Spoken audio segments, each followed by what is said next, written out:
what chaps my ass about this whole gender discourse? If random men don't owe me protection, why do I owe random men kindness?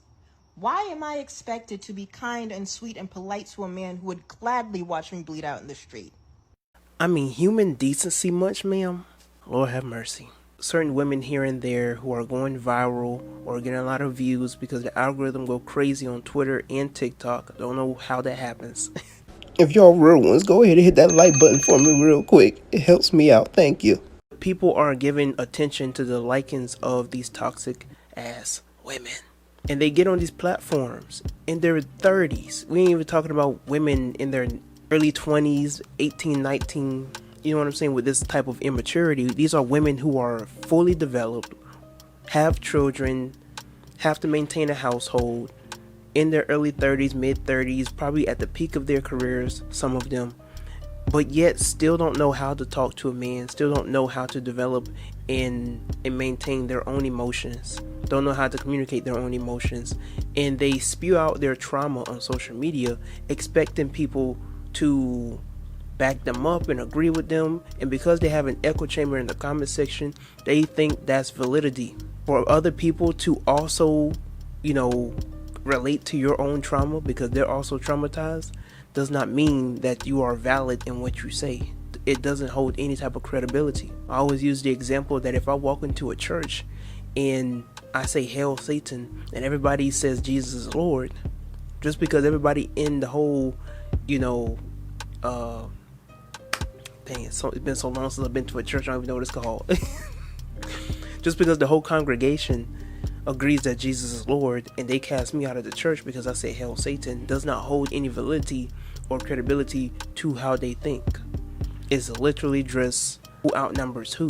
So when I see women in their early 30s, mid 30s, going on 40s, some of them even in their 40s with this nonsense on social media, it's just very sad because these women have been hurt to such a point that they were never given the space to heal.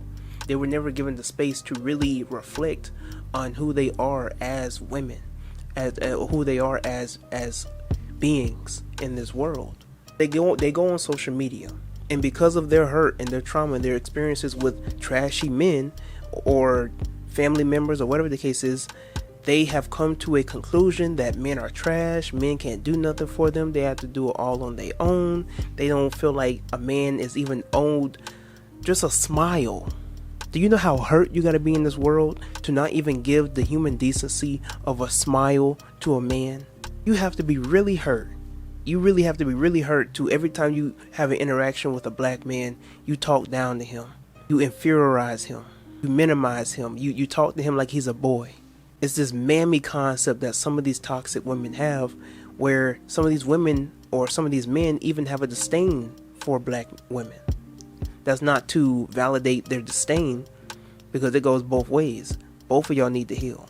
But what I'm getting to the basis of is that you see these toxic women on social media, and what's even worse, a lot of these women be Christians. How are you a Christian, ma'am, and yet you can't even have the decency to give random generosity to a man? And your argument is that because a man isn't going to put his life on the line for you, that you shouldn't even give him the decency of giving mutual respect to a person that you don't even know. You don't even know if the man, and that's even more dangerous. You out here being disrespectful or not even giving the decency of generosity to just men that you see out on an everyday basis, just based off of a concept that you created in your own mind about men you don't even know. Owe me protection. Why do I owe random men kindness? If men aren't obligated to take an ass whooping on my behalf, why should I be obligated to hold the elevator for them? You hear how crazy that's? That is crazy.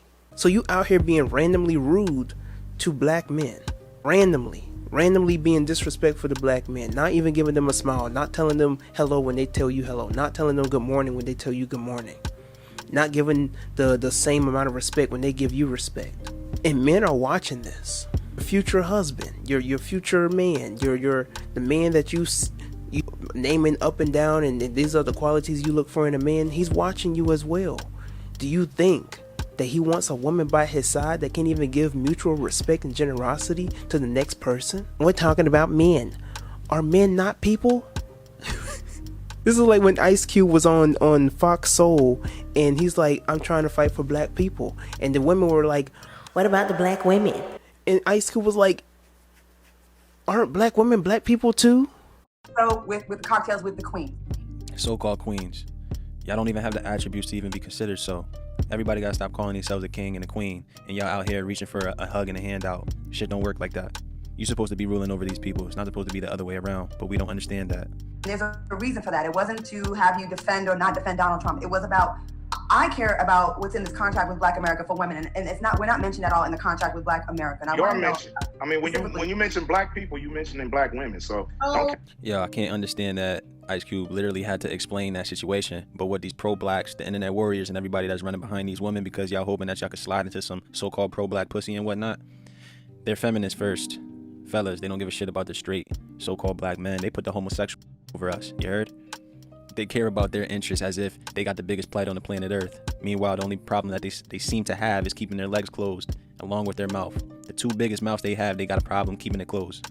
No, that's not true. That's like administration say that when they black people is not black women. Black women are not included in black people. No, and you have this separation that these women try to do between black men and black women, where they put black women on the pedestal, and black women are the best in this and the best in that, and we do this and we up in the front and center, and we fight for everybody. But they put these men on like below the ground, in the cells, in a pit, and minimize them and emasculate them and demonize them. And yet still expect these same men that they disrespect to then come to their aid in time of need. These black men are not Superman. It's not 911. They're not there on emergency when you need them. If you want the respect and the protection of men, you have to also reciprocate that as well. You have to protect the black man. You have to respect the black man. What? And that's going to go over a lot of your heads because you don't think that it's in a woman's place to protect the black man, but you can protect him emotionally, you can protect him spiritually, you can protect him mentally. How? When he comes to you in his vulnerable state, you're not going to put out his business to everybody. When he comes to you with a problem, you're going to give him a solution.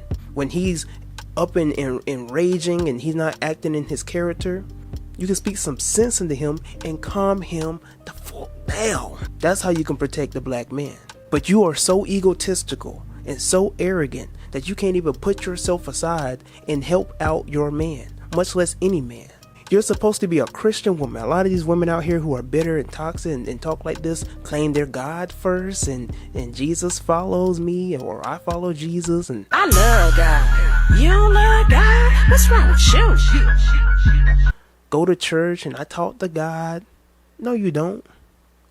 Because if you knew what the Spirit holds and contains, one of the fruits of the Spirit is gentleness. One of the fruits of the Spirit is love, kindness, self-control, joy. Ma'am, you talking like this and you think you're of the Spirit.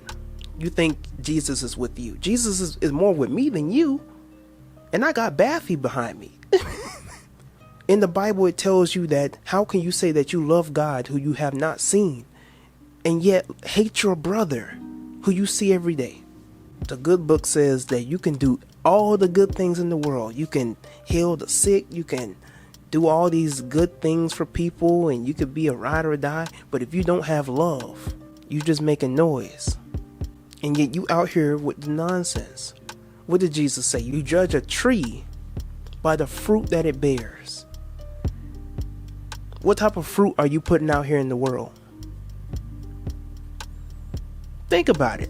What type of fruit are you putting out into the world, telling black men that you're not going to be there for them, that you're not going to give them the decency of kindness and generosity? Y'all making hashtags and trends about how you're going to date out and divest, and these are the fruits that you're bearing. And that what a person sows, that's what they also are going to reap. So you ain't got a good man. You still lonely. You still have trouble trying to maintain relationships, and you trying to sit here.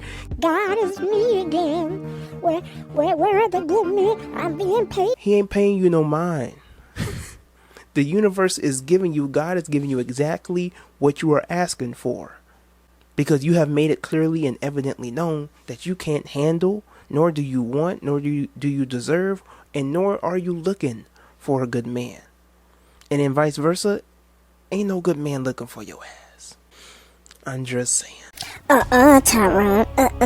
There's no possible way that you could be for Christ more than me, because you're a devil worshiper. You got Baphomet behind you. You're satanic. What are the fruits that I'm bearing? If my fruits are of the Spirit and yours is of the flesh, who's more for Jesus? Jesus never told you to pick sides. Jesus never told you to give your life to him and commit your life to him. Jesus never gave a requirement for what it takes for you to be in Christ consciousness. All he told you to do is lay aside your ego, take up your cross, cast forth your light to the world, look within because the kingdom is within. Seek ye first the kingdom. In the Gnostic Gospels, he tells Mary that the Son of Man is not coming back because the Son of Man is within you. Don't look for the kingdom. The kingdom is not to come. The kingdom is already here. And yet here y'all go, waiting for Judgment Day, waiting for the kingdom to come back. Jesus have made it very evidently known throughout many passages in the canonical Gospels and the non-canonical Gospels that the kingdom is within. God is here. Your body is the temple of God. Did that happen before you was born again or after? You was born into this world as God manifested in the flesh, as the word, logos, manifested in a body, in a vessel. So you have a individual persona, a unique persona about yourself that is different from everybody else. You have a unique relationship with the universe or the creator than everybody else. Just like I have a unique relationship with my mother and my father. The same thing with my brother. We don't have the same relationships with our mothers and fathers and other family members. Same thing with the universe. How are you going to tell me how to communicate with the creator? How are you going to tell me how to communicate with my spiritual mother and father, with the universe, with the creator? I can't tell you how to communicate with the universe, just like how you can't tell me. So don't come over here telling me that I gotta submit my life this way, I gotta go that way.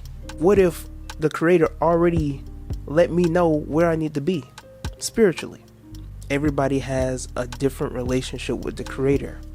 Some people, they talk to the creator through Buddhism. Some people talk to their creator through Hinduism. Some people talk to their creator through Islam, Christianity, Judaism, Confucianism, Taoism, YOLO. Everybody have a different relationship with the creator. Who are you to tell somebody how they should interact with the God within themselves?